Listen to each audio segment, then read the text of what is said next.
যাচ্ছে, যেভাবে চেয়েছি সেভাবে জীবন না চললেও কেটে তো যাচ্ছে।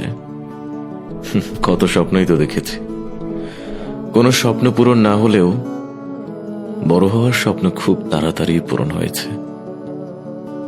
এত এত দায়িত্ব আমার দিকে হাঁ করে তাকিয়ে আছে যে আর কোনো দিকে তাকাতেই তো পারি না।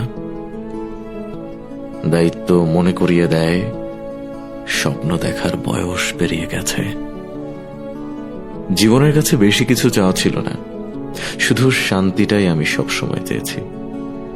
জীবন আমাকে শান্তি তো দিলই না, যতটা শান্তি চেয়েছি তার দ্বিগুণ অশান্তি ফেরত দিয়েছে।